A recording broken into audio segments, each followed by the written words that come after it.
Our lesson series right now is going to be on friendship and on the friendship of Jonathan and David. The Proverbs 17:17 says, "A friend is always loyal." Makes me ask myself, what kind of a friend am I? So in 1 Samuel, David is anointed as the king. Samuel comes and he pours oil over David's head, even though he's just a young man. And everyone else is looking for muscular and real tall man to be a king, but God saw his heart. And then after David is secretly anointed as king, he goes into the battlefield and he's taking a meal to his brothers when he encounters Goliath, this 9'6" giant who is defying the army of the living God. And David's heart is just troubled when he hears this. And so he steps forth and he says, "I will fight this giant." And everyone just thinks he can never do it, but David trusts in the Lord. And so as David goes with those 5 smooth stones, and he gets ready with his slingshot, and the giant just makes fun of him. And he says, "I come in the name of the Lord, and this day he will deliver you into my hands." And sure enough, as he flung that slingshot, the rock went out and hit the giant right in the forehead, and he fell over dead.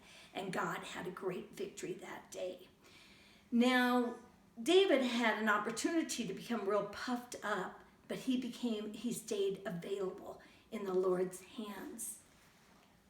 So living in the palace, you can imagine everything's gold and silver and jewels and very fancy, but it would be very noisy there and lots of people.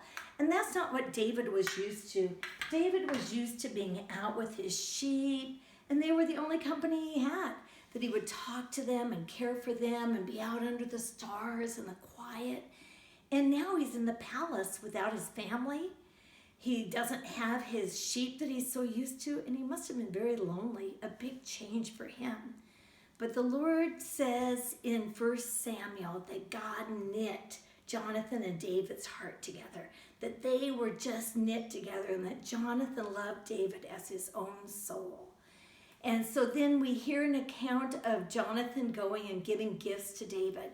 He gave David his arrows and his bow. He gave David his sword, his prince's swords. Those were really symbols of authority. And he gave David a beautiful robe.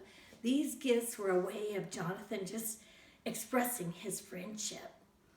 And so we want to ask ourselves, what kind of a friend are we? Are we a friend like Jonathan was to David? Do we share with others? Do we share our time? Do we share words of encouragement? Do we share our things with our friends? Is our heart knit together with them? Do we truly love as a friend? What kind of a friend are you?